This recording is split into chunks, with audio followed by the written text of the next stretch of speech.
Tov, Boker Tov Lachem, Hashem Hashem Nasseh Venasliach. On est aujourd'hui le dimanche 20 du mois de décembre et le Chet du mois. Donc le 8, effectivement, le Chet c'est le 8 du mois de Tevet, Bezrat Hashem. On étudiera 2 shiurim aujourd'hui. Donc la caméra sera certainement coupée. La Tzlachat Kol Am Israël, pour toute la réussite de tout le peuple juif, Bezrat Hashem. Une grande paix dans le monde avec le Melech HaMashiach Vimhera Be'amenu Amen. Remerciera Rahamim Malka Be'ezrat Hashem. Philippe Mimi Ayakar, qu'on embrasse fort, Jean Didier du terrain. Merci beaucoup aussi pour votre soutien. Tatiana Marceto et Pez Yurgez, à chaque fois Be'ezrat Hashem. Ce titre qui lui permet de rester d'une certaine façon anonyme. Toda Rabba pour tous ceux qui nous soutiennent, pour le Kollel, pour ma collègue. La Gdil Torah la dira, puisqu'on se bat vraiment les Shem Shamaim. Avant que tout cela ne cesse, car une fois qu'il y aura Mashiach, Batima Aler Zdera Hashem, quand viendra Mashiach, on n'aura plus besoin ni de vos dons, ni de votre soutien, de rien du tout. C'est maintenant qu'il faut Bezrat Hashem foncer, parce qu'après, ça ne sert plus. On n'a plus besoin. On va pleurer en fait. On va quoi? Pleurer de ne pas avoir fait. On va pleurer de ne pas avoir fait. C'est ce que j'ai dit tout à l'heure à quelqu'un, puisque j'appelais bientôt, ce soir il y a une distribution encore de ma collègue très importante. Alors je lui ai dit, nous, fais quelque chose. Il m'a dit, mais je viens de faire ça. Alors je lui ai dit, mais tu te rends pas compte? Tu ne te rends pas compte que dans le monde futur, tu m'as dit, mais pourquoi t'as pas insisté? Bon, enfin, ceci étant, franchement, le peuple d'Israël est exceptionnel. Les maîtres, qui ne donne pas. Avec le Maaser, vous payez les enfants qui ont plus de 6 ans dans les écoles juives, vous pouvez prendre cet argent du Maaser. Regardez de quoi est-ce qu'on parle. Am Israël, Kedoshim, Baruch Hashem. Alors, normalement, aujourd'hui, on fait pire qu'à Avot, on va le faire, Bezrat Hashem, mais juste avant, j'aimerais revenir sur ce qui a été dit un peu Shabbat, brièvement, parce qu'on était, grâce à Dieu, assez nombreux pendant le cours, mais c'est pas la même chose quand on le dit devant une caméra, sur le Mahamar de Yecheskel, à propos de la paracha de Vaïgash. C'est une des haftarot les plus impressionnantes et les plus belles que l'on pourrait lire sur la paracha de la semaine. Alors j'aimerais juste... T'étais là pendant le cours hier? T'étais pas là, alors justement je reviendrai. T'as pas pu venir, alors je vois là. Toi t'étais là, Abraham, je crois. T'es pas là non plus? Ah, ton fils t'a raconté. Non, mais c'est parce que c'est... Au moment où je suis parti d'ici, de revenir, il y a ces cours. Les gosses dormaient. C'est rare que je vous rencontre. Alors, voilà, j'aimerais d'abord et avant tout vous expliquer quelque chose avec l'aide d'Hachem, important à retenir. C'est que dans une paracha, il y a toujours plusieurs sujets. Donc on avait vu la paracha de Vaïgash, il y a toujours plusieurs sujets. Là, je vais prendre 2 cas, dont l'un paraît être presque minime, et l'autre essentiel. Le cas qui est minime dans la paracha de Vaïgash, vous allez comprendre pourquoi je veux absolument parler de ce sujet-là aujourd'hui, c'est que Benyamin est prisonnier chez Yosef, qui est vice-roi d'Égypte, que les frères ne reconnaissent pas. Yehuda et ses frères, ne reconnaissant pas Yosef, doivent récupérer Benyamin dans le but de le ramener en Israël chez son père. Pour cela, on aura besoin de Rashi, parce que dans les textes eux-mêmes de la Torah, ils se prennent la tête, mais on ne comprend pas réellement quel est le but, quelle est la raison. D'ailleurs, il lui dit à un moment, mais pourquoi est-ce qu'il n'y a que toi qui parles? Tes frères, eux, sont derrière, ils sont plus âgés que toi. Et il répond, parce que Kiani Arev Lanahar, parce que c'est moi qui suis responsable de mon frère. D'accord? Donc là, on avait expliqué que chaque juif, à la fin des temps particulièrement importante, cette notion d'être responsable de son frère, d'être capable d'aller chercher automatiquement, chacun doit être garant de l'autre. C'est-à-dire que si toi tu es dans la Torah et que ton frère ne l'est pas, que ce soit le voisin d'en face ou que ce soit peu importe qui, tu dois avoir pris sur toi la mitzvah de le ramener vers ton père, c'est Akadosh Baruch Hu. Béhémet, c'est avec humour, avec amour, avec non pas jugement et défaillance constamment de dire t'es comme ça et t'es comme ça, tu es. Le mot tuer veut dire aussi en français ce qu'il veut dire, tuer veut dire... c'est un jeu de mots, hein, mais c'est pas grave. Mais pas avec de la critique, mais avec de la prière, avec de l'insistance, comme on le voit avec Yehuda. Si je sors mon épée de mon fourreau, comme on l'a vu avec Yaakov Avinu qui dit Becharbi ou Bekashti, c'est avec mon épée et mon arc que j'ai vaincu. Il parlait de la prière et de l'étude de la Torah. Donc des allusions qui sont faites de façon assez légère au niveau de l'étude, parce qu'il faut rentrer vraiment dans les commentateurs pour arriver à ce genre de conclusion. Mais par contre, le gros sujet principal de la paracha qu'on a lu, qui est la paracha d'Aïgash, parle essentiellement de la descente des Juifs en Galoute. On a à peu près 75% qui nous dévoilent le retour d'Israël en Israël pour descendre en Égypte. Et puis on a la première montée qui va nous parler de Yehuda, Vaïgash et la Yehuda, peut-être un peu le début de la deuxième, je ne me rappelle pas, mais en tout cas c'est très court pour dire en fin de compte Ani Achichem Yosef, Asher Mechartem, les Eretz Mitzrayma, je suis Yosef votre frère, celui que vous avez vendu en Égypte. C'est quelques psukim, mais ça racole. Et puis on passe au retour des enfants d'Israël, la paix entre Yosef et ses frères. Donc je vous dis, il y a plusieurs sujets comme ça qui apparaissent. Comment puis-je retourner chez mon père et l'enfant n'est pas avec moi? C'est ce que je vous ai expliqué la dernière fois, que le but principal, c'est de faire le maximum d'élèves, de ne pas attendre d'être un homme parfait pour enseigner la Torah. Pas du tout, pas du tout. À peine tu as appris quelque chose, va l'enseigner, parce qu'on ne sait jamais qu'au moment opportun où tu vas dire ce que tu vas dire, tu peux changer la vie d'un homme. C'était un enseignement du Rabbi Lubavitch, n'attends pas d'être un grand rave pour commencer à enseigner ta Torah. T'as appris, tu donnes. L'ilmod ou l'elamed. T'as appris, tu donnes. À la condition, bien sûr, que tu restes fidèle à l'enseignement prodigué. Donc ça, c'était la première des choses. Pour savoir quel est le sujet principal d'une paracha, on a un indice. Comment on peut savoir quel est le sujet principal, le nombril d'une paracha de la semaine, quand on a 5 ou 6 sujets différents développés dans une paracha? Comment on peut le savoir? La réponse est très simple. Il suffit simplement d'étudier la Haftara. Quand tu étudies la Haftara va te prendre le sujet principal de la paracha. Donc le nombril de la paracha. Et là, on est donc dans la paracha de Yecheskel, dans le Siman Lamed Samer, Lamed Zain, la Haftara. Ouais. Et là-bas, il va nous dire exactement de quoi est-ce qu'on parle. Et de quoi est-ce qu'on parle dans cette Haftara? Du retour des enfants sur Israël. Mashma, que la paracha de Vaïgash est basée essentiellement sur le retour de Binyamin sur le territoire de Canaan vers son père Yaakov Avinu, et non pas les 75% qui parlent de Yaakov qui doit descendre en Égypte, qui a envoyé Yehuda, qui vient devant Pharaon et lui dit combien tu as d'enfants et quel âge tu as aujourd'hui. Pas du tout. C'est vraiment les petits versets du début de cette paracha qui reste le principal dans l'Haftara, puisque Yecheskel relate de la fin des temps. Dans ses commentaires ici, Yecheskel, le prophète, un des 3 plus grands prophètes d'Israël, et il nous dit quelque chose qui va peut-être nous donner une réponse bizarre à retenir. Alors, avant de vous lire les quelques versets que je voudrais faire, parce que je ne voudrais pas trop m'attarder dessus, c'est Pirkei Avot aujourd'hui, c'est que dans la vie, vient nous enseigner la Torah à plusieurs reprises, il faut savoir prendre des risques, bizarrement, quitte à ce que ça nous coûte, bizarrement, pour faire jaillir l'espoir. Bizarrement. On va prendre un cas très connu, celui de Amram et de Myriam. Dans la paracha de Shemot, donc dans 2 semaines, un décret se fait entendre dans le royaume égyptien, tous les premiers-nés devront être jetés dans l'eau. Derech Hagav, juifs comme égyptiens, pas que les juifs. Le chef spirituel de cette époque s'appelle Amram, vous le savez, de la tribu de Lévi, donc futur père de Moshe à l'époque. Et voilà que Amram réfléchit, il dit, mais attends, si c'est pour avoir des enfants, que nos filles soient violées par les Égyptiens et que les garçons soient jetés dans la gueule des crocodiles, il n'y a pas d'intérêt. Donc, ce qu'on va faire, c'est que tant que, comme on dit, Ruth Yavor, Ad Yavor Za'am, on dit en hébreu, jusqu'à ce que la colère dans les cieux passe de ce décret terrible, eh bien, on va se séparer de nos femmes. Pourquoi? Parce qu'elle mitzvah d'aller avec son épouse quand elle revient du mikvé. Donc, Amram appelle son épouse, lui fait écrire toute guette, lui fait un guette, et lui dit, je te répudie. Tous les enfants d'Israël vont faire exactement la même chose. Ce qui est, de façon générale, assez sage. Arrête, quoi, on va faire des enfants pour les emmener à la mort? La femme, elle est enceinte, au lieu de passer 9 mois de bonheur, elle va passer 9 mois à pleurer. Pourquoi? Parce que dès que son fils va sortir, prac, directement jeté dans la gueule des crocodiles dans le Nil. C'est pas intelligent. Et voilà qu'une jeune femme, jeune fille plutôt de 7 ans, qui est déjà prophétesse, vient voir son père et lui dit à voix haute, Xerotecha kashot mishel parao. Tes décrets à toi sont pires que ceux de Pharaon. Myriam vient enseigner à plusieurs degrés différents, en disant, petit 1, papa, il y a une chose que tu as oubliée, c'est que le fait de séparer les hommes des femmes, tu peux provoquer la faute dans le peuple juif. Zera levatala.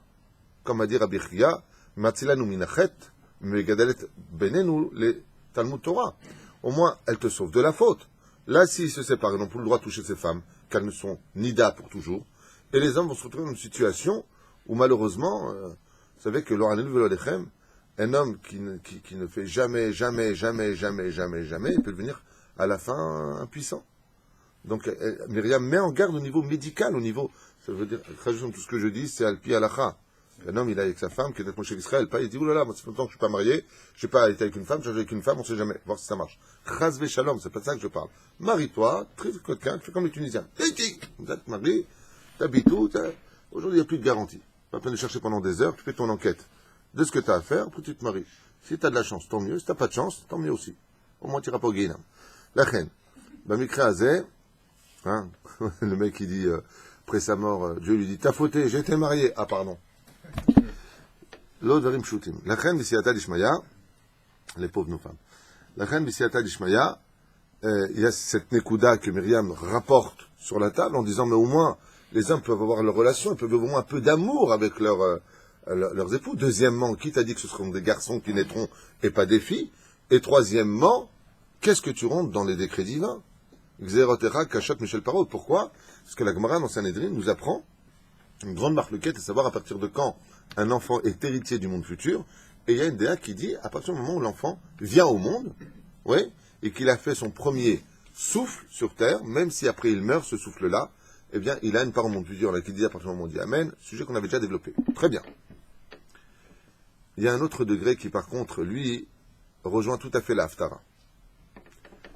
Le degré de Myriam est de dire, bah oui, ben des fois, il faut passer par des situations très obscures pour faire naître la lumière. Et qu'est-ce qu'il est en train de dire?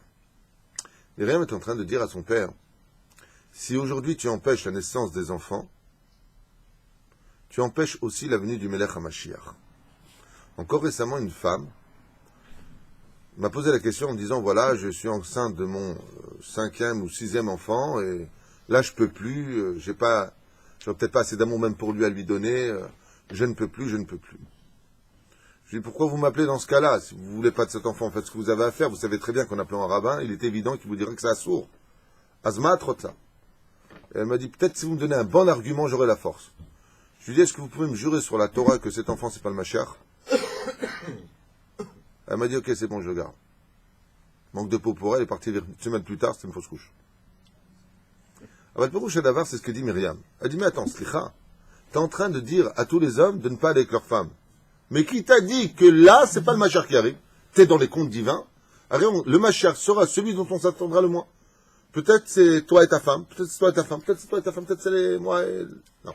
Et donc, Myriam, elle lui dit, eh ben si, pour faire venir un Mashiach, eh ben il doit se passer ces décrets-là, eh ben il faut le faire.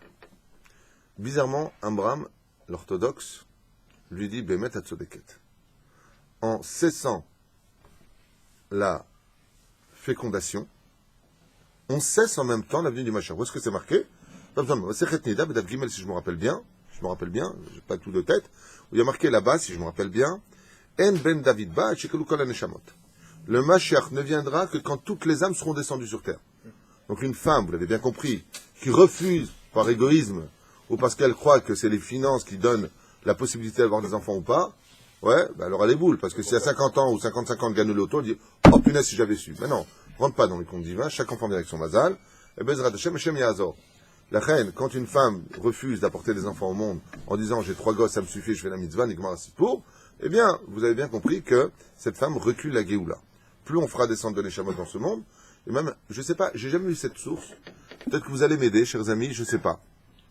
J'ai souvent entendu, mais très souvent, et de droite, de gauche, des États-Unis au Canada, du Canada en France, en Guadeloupe, beaucoup de gens sont au courant de ce message, mais je n'ai pas de référence qu'une femme qui aurait apporté 10 enfants, c'est sûr qu'elle irait au Gan Eden. Je ne sais pas d'où ça sort, mais en tout cas, ce qui est certain, c'est que ça a en tout cas une base dans la Gemara, puisque elle a apporté beaucoup de progéniture au monde, elle a apporté beaucoup de Neshama, c'est-à-dire qu'elle a été un couloir de la Géoula, puisque la Géoula est reliée au nombre d'enfants qui viendront sur terre. C'est pour ça qu'il est impératif de peupler la terre d'Israël. Et c'est ce qu'on va dire ici. Alors cette Nekuda que je voulais vous expliquer en post-scriptum, entre parenthèses, un petit rappel, c'était de vous dire tout simplement que l'histoire du peuple juif vient nous apprendre que dans la vie, des fois, eh ben, on passe par des risques, voire, je veux dire, des catastrophes, où des millions d'enfants vont être jetés dans le Nil. Mais bah, sauf qui va naître, lui aussi jeté dans le Nil, en plutôt voguer sur le Nil, Moshe Rabbeinu qui sauvera un peuple entier. Le deuxième exemple que nous avons, c'est celui de Moshe Rabbeinu qui refuse de libérer le peuple juif pendant 7 jours. Parashat Shemot à la fin, en négociation avec Hachem, en disant non, chez l'Arbeatishtar, prends-toi notre pigeon, j'ai pas envie de venir. Pourquoi? Parce que Moshe est prophète, il a vu la faute du veau d'or, il a vu tout ça, il dit mais en fin de compte, tu m'emmènes, tu veux me faire sortir un peuple qui mourront tous dans le désert après 40 ans? Ouais. Et excusez-moi. Donc, tu veux me faire sortir un peuple 40 ans qui vont tous mourir dans le désert, et moi j'ai pas envie d'être le libérateur d'un peuple qui mourra dans le désert. Donc, trouve-toi un autre personnage, je n'ai pas envie d'être le libérateur de l'échec, entre guillemets. Et Dieu se met en colère en lui disant, mais fais ce que je te demande. Bizarrement, une fois de plus, on voit que les seuls qui sont rentrés en Eretz Israël, c'est Yoshua bin Nun et Kalev ben Yefouné, Milvad, Kalev et Yoshua, comme le dit la Torah elle-même d'ailleurs. Ouais. Mais un peuple entier est mort dans le désert. Une fois de plus, est-ce que c'est une grosse catastrophe ou pas? Oui, mais un peuple est né. Un peuple rentre en Israël. Une Géoula a lieu. Et là, j'ai un peu le sourire sur les lèvres parce que j'ai expliqué pendant Shabbat Kodesh, malgré mon côté très orthodoxe, je ne suis pas une boîte de conserve qui suit un courant précis. Comme je vous l'ai dit et je vous le répète, ne soyez jamais des clochards de l'esprit, d'être que Lubavitch, que Breslev, que Rav Kook, que Rav Ovadia, que c'est se limiter au niveau de l'esprit, mais que la richesse, c'est justement d'ouvrir son esprit et d'étudier toutes les tendances, de voir exactement que disaient tous nos maîtres, même si pour certains le Rabbi est le plus grand, pour d'autres c'est le Rabbi Nachman de Breslev, chacun a ses opinions. Pour moi, Rabbi Nachman de Breslev réunit toutes les déotes. Donc d'une certaine façon, je n'ai pas honte de le dire, et je ne suis pas Breslev. Mais c'est certain que dans l'étude de Rabbi Nachman, j'y vois les déotes de tout le monde. C'est bizarre, c'est la station finale de toutes les études. C'est mon opinion. Mais malgré tout, si vous n'avez pas étudié le Maharal ou le Rav Kook, vous aurez perdu beaucoup de richesses dans ce monde. Je peux vous le dire. Il faut étudier toutes les déotes pour bien s'enrichir. Et quand on a cela en tête, alors on peut se permettre d'étudier avec une autre façon de voir la Torah, enseignée même par le Rav Kook, et qui dit comme ça la suite. Regardez bien. Nous sommes dans Yecheskel, et il dit comme ça. Iné ani lokach et ben Israël mi ben agoïm. Voici que je prendrai les enfants d'Israël des nations du monde. Asher al-Khusham, parce qu'ils étaient partis là-bas. Pourquoi? Pour, petit 1, faire connaître le nom de Dieu parmi les nations. La Gemara nous dit dans Psachim, pour rapporter les Neshamot perdus dans les corps de non-juifs, les convertis. Et la Gemara dans Masechet Avot nous dit parce qu'on a été puni, de là on apprend que la galoute est une punition. Plusieurs références qui donnent à chaque fois Vetiou or la Goïm, le peuple d'Israël se doit d'être une lumière parmi les Goïm, donc on est parti parmi eux pour leur apprendre un peu le monothéisme, apprendre entre guillemets l'ombre du judaïsme, les 7 lois noachides, comme vous le savez. Vekibatzti otam isaviv, et je les ai tous réunis autour. Veveti otam el admatam, et je les ai enfin amenés sur leur terre. Jusque là ça va. Veasiti otam le goy echad. Et là, vous allez tomber sur quelque chose, Béhémet, qui demande réflexion. Yecheskel transmet une parole et dit « Et je ferai d'eux une grande nation. » Une nation, plus exactement. Le Goy Echad, une nation. Unique. Si je me réfère à la paracha de Lech Lecha, bizarrement aussi, la volonté divine, telle que la Torah nous la présente, et non pas moi, si vous avez d'autres façons de le dire, je suis prêt à apprendre. Elle nous dit comme ça. Valomer Hashem el Avram. Dieu s'adresse à Avram et lui dit Lech lecha me'artzechem ulatrom v'etavicha el haaretz asher eka. Donc sors du contexte dans lequel tu vis, de la maison de ton père, de la terre, vers la terre que je te montre. Les 2 mots qui suivent après, plutôt les 3 mots qui suivent, c'est quelque chose qui doit réveiller chez nous une tzumet lev par rapport à ce qu'on vit aujourd'hui. Ve'aesra le goy gadol. Une fois de plus, à l'échelle individuelle, Hachem s'adresse à Avram et lui dit « Je ferai de toi une grande nation ». À l'échelle nationale, au niveau des Cheskel, le but de monter en Israël, c'est de faire une grande nation.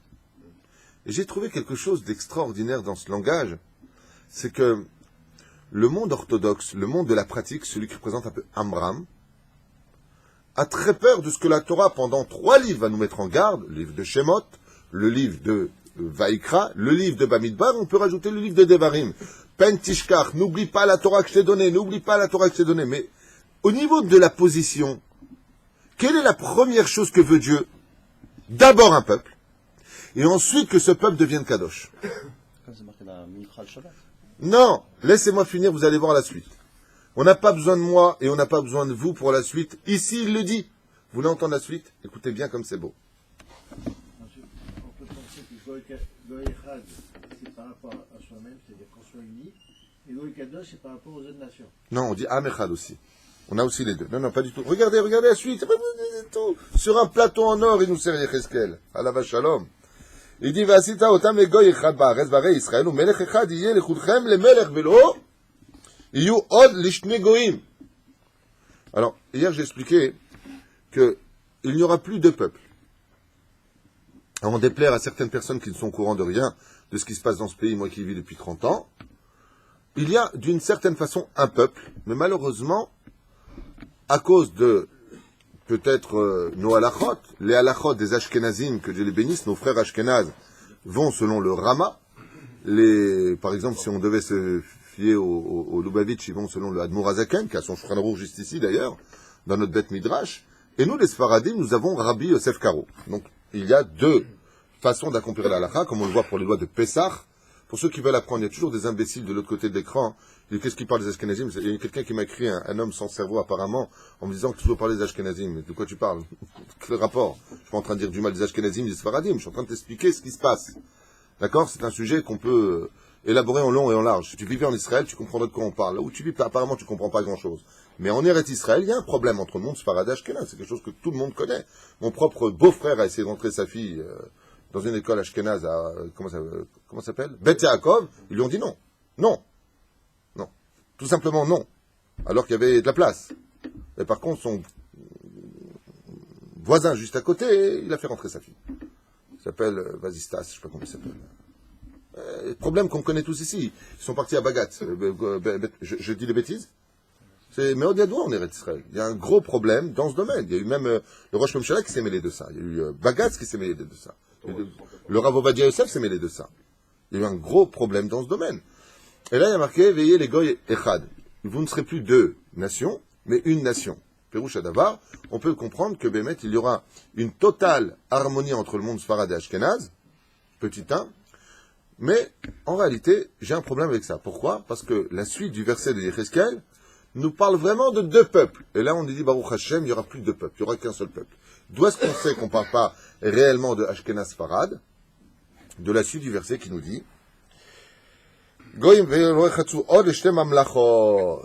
n'y aura plus deux nations et plus deux gouvernements. Et là, on comprend qu'on parle en réalité du gouvernement israélien, du gouvernement palestinien. D'accord? Comme ils le disent là-bas, le ministre Ménicologia de Francisou. Il dit pas du tout. À cette époque-là, il n'y aura plus ça, il n'y aura qu'un seul gouvernement, il n'y aura qu'une seule nation, le peuple juif sur sa terre. Comme ça dit Yecheskel, nous sommes dans le chapitre Lamed Zayin. Velo et Tamous, c'est l'Haftara de Vaïgash. Et ensuite, donc qu'est-ce qu'on a eu dans le programme de Yecheskel? Qu'est-ce que veut Hachem? Une nation sur sa terre. Une nation, mais elle n'est pas définie comme étant une nation religieuse. Elle n'est pas définie comme une nation pratiquante. Elle est d'abord nation. Ensuite, regardez, Velo itamu od. Ça veut dire quoi? Ils cesseront d'être impurs. Begilulehem eshikutsehem. De leur abomination, leur façon de se conduire. Au bechol pishehem. Et de tous leurs crimes. Le Raniv Alechem, celui qui ne met pas les tefilines, il y a marqué dans la Gemara de Shabbat, ou mitposh Israël. Peroucha Davar, une fois que vous serez revenus en Israël en tant que nation, moi, Hachem, je vous ferai faire tchouva. Et j'enlèverai toute la touma qui est en vous. Et vous arrêterez de vous comporter comme des chilonim.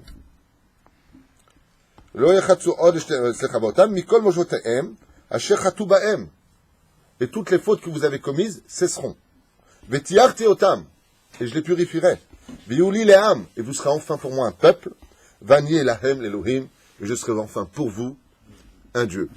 Je vais m'arrêter là parce que c'est pas le sujet d'aujourd'hui. À développer juste une parenthèse qu'on a développée pendant 1 heure et 20 minutes Shabbat Kodesh, qui bizarrement nous fait comprendre quelque chose de paradoxal. Il y a ce côté très protecteur, très communautaire dans le monde orthodoxe, qui ressemble beaucoup à la déa de Amram ou de Moshe Rabbeinu, le Rav, qui dit non, moi je veux pas, attends, te rends compte le nombre de risques, mais c'est une catastrophe. Si tu crées un État juif, ils vont venir du monde entier, ils vont Mechalel Shabbat, ils vont pas manger le kasher, ils vont pas.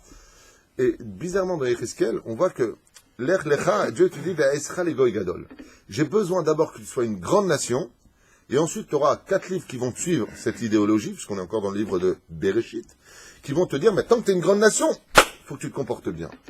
Alors, si je regarde un peu le retour des enfants juifs en 1948 sur la terre d'Eretz Israël, c'est vrai que sur ce que l'on peut vivre aujourd'hui, de façon générale, par rapport à la halacha, ça peut être considéré comme une grosse catastrophe. Chilul Shabbat, les défilés d'homosexuels, la liste peut être longue. De l'autre côté, il faut dire aussi, grâce à Dieu, il y a beaucoup de Torah en Israël. Baruch Hashem, il n'y a pas un quartier où tu n'as pas la yeshiva, tu n'as pas un quartier où tu n'as pas un kollel, il y a que des chosrim bitshuva. Je vous rappelle que toutes les yeshivot sont archi bondées. Il faut s'inscrire à l'avance pour remettre son fils en yeshiva. Il ne faut pas voir que le noir. Il y a beaucoup de bons en Israël. Mais malgré tout, par rapport au fait qu'on ait pleuré pendant 2000 ans de revenir sur la terre sainte, il aurait fallu qu'on se reporte de façon sainte. Et là, comme il y en a qui disent par exemple que Yom Ha'atzmaut c'est Yom Ha'atzamot, le jour des ossements. On voit que dans Yecheskel, d'abord il faut qu'il y ait une nation. D'abord il faut qu'il y ait un kibbutz. Pourquoi ? Parce que Dieu ne veut pas être le Dieu de communauté. Il ne peut pas être le Dieu de la ville de Bnei Brak. C'est pas possible. Il veut être le Dieu d'Eretz Israël. Vous serez sur votre terre et c'est à ce Dieu-là que je veux être. Et comment on peut y arriver ? La paracha nous dit Ani Arev Lanar. Moi, je suis responsable de l'autre. Et je vais raconter une histoire qui m'avait beaucoup touché, que mon fils Yehuda, que Dieu le bénisse, lui et son père, m'avaient raconté. C'est ce que j'expliquais Shabbat Kodesh d'un Bachour, de 21 ans, qui, donc à Bnei Brak, est décédé suite à un cancer fulgurant, foudroyant plus exactement, qu'il a pris en 3 semaines. Parti, il n'était pas bien, il est parti à l'hôpital, 3 semaines plus tard, il était sous terre. Ça a duré très peu de temps. Ce Bachour-là, qui avait 21 ans, depuis qu'il est né, il étudie la Torah. Il avait fini, je crois, 3 ou 4 fois le chasse, à son âge. Étudier la Torah sans fin. Étudier. Le jour de son enterrement, le Mashgiach, c'est le responsable intendant de la yeshiva. Il y a 400 élèves là-bas, 390 je crois, là où étudie mon fils. Et il y a eu beaucoup de larmes qui ont été versées. Il y avait des milliers d'élèves, des autres yeshivot qui l'ont connu pour sa piété et sa gdoucha. Et le Rav a fait quelque chose de très bizarre. Le Mashgiach, quand il est monté pour faire le Hesped, l'oraison funèbre, il s'est mis vraiment à hurler, mais à hurler de tout son cœur. Quelle perte pour nous. Ezet Sadik, même un portable. C'est vrai que nos portables sont loin d'être cachers, avec tout ce qui apparaît en pub et tout ce que l'on peut voir qui rend nos yeux impurs. Donc il met des clipotes sur nos yeux avec les films, les feuilletons, les pubs que l'on peut voir. Mako, Bichla, j'en parle même pas le nombre de nudités et de prostitution qu'on peut y trouver. Donc, résultat des courses, le Mashgiach parle de cet élève qui n'a jamais posté, même un téléphone caché, il n'avait pas. C'est pas qu'il n'avait pas le joindre, tout le monde venait le voir pour des questions de Torah. Et il est mort. Et d'un coup, le Mashgiach a fait quelque chose qui a surpris tout le monde. C'est pour ça que mon fils m'en a parlé. En plein Hesped, et en pleine larmes, non pas en perdant la tête comme certains pourraient le penser, il a dit « Ani gozer shuben olam haba » Je décrète que cet enfant ici présent, cet homme qui a 21 ans quand même, soit immédiatement emmené dans l'olam haba. Je vous dis la vérité, je ne connais pas ce Mashgiach, je ne sais pas quel est son niveau, je ne sais pas qui il est réellement. Je ne sais pas. C'est vrai. Mais si tu m'avais dit que c'est le Rav Ovadia Yosef, le Rav Eliashib, le Rav Yorbach, le Rav Benzion Abba Shaul, le Rav Kadouri, Vechoulé, le Rav Kanievski, les grands de la Torah, les aigles de la Torah, qui avaient fait ce décret, ça n'aurait pas fait beaucoup d'effet. Mais qu'un Mashgiach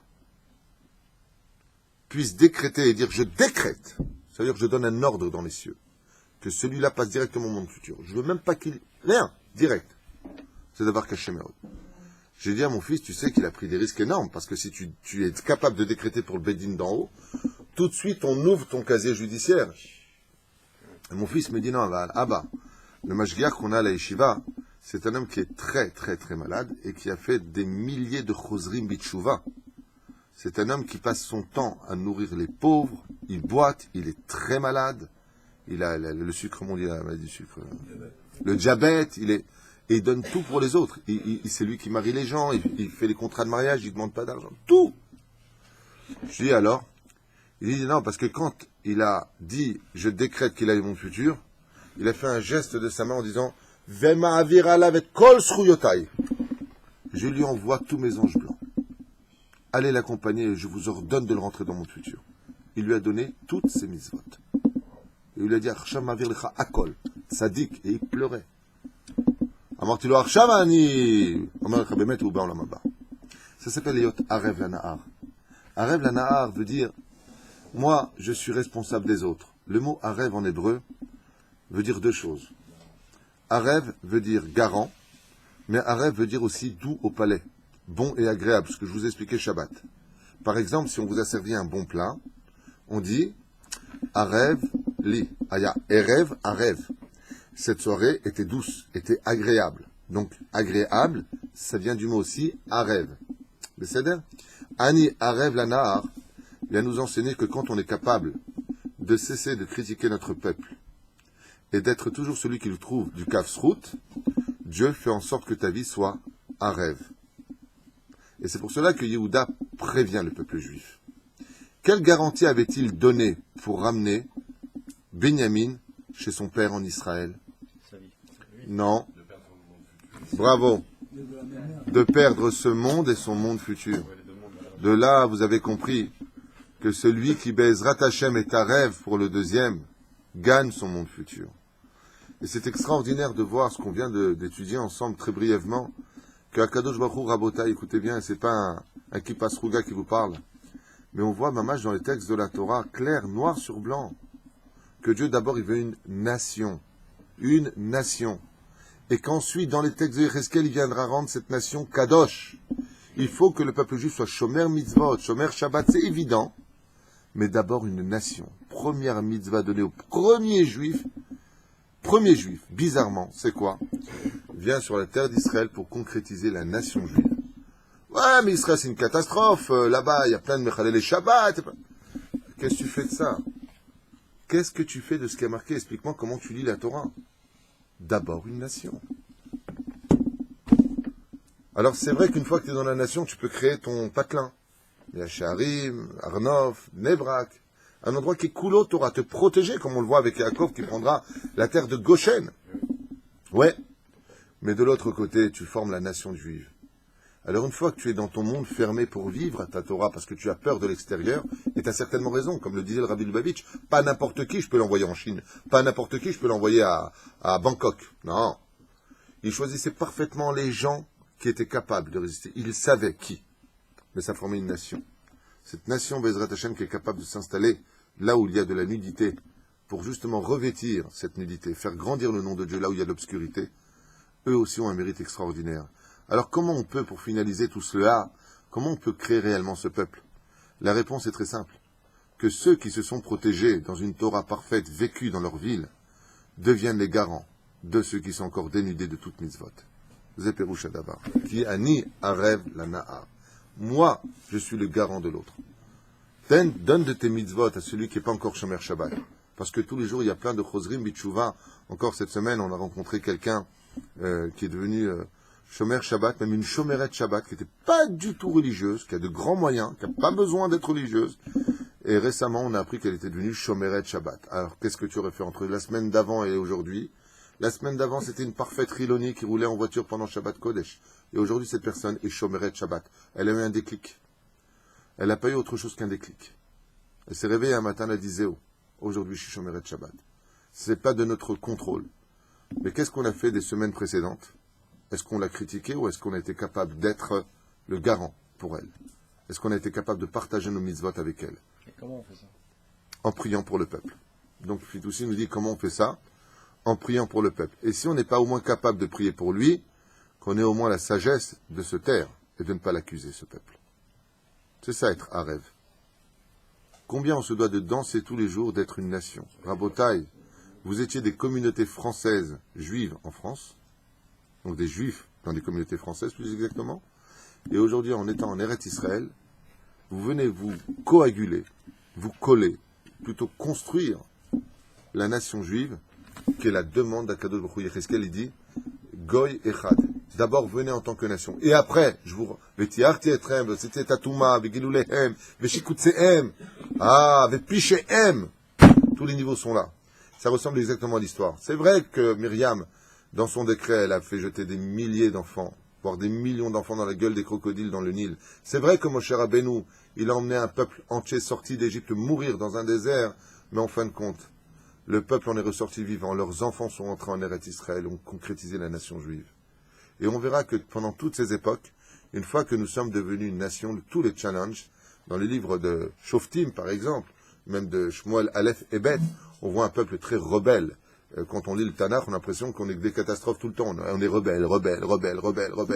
Mais on est sur la terre d'Israël et on voit qu'Akadosh Baruch Hu ne nous a jamais exterminés en tant que peuple, mais constamment remodelés en tant que nation. D'où l'importance pour ceux qui vivent en Israël et pour qui la vie est dure, mettez toujours devant vous cette mitzvah extraordinaire que vous êtes en train de faire, même pour ceux qui ne sont pas encore dans la Torah. C'est de dire en tout cas, moi, je fais une chose de bien que Dieu veut, c'est sûr et certain, c'est qu'en étant là, je crée la nation que Dieu a tellement attendue depuis 2000 ans.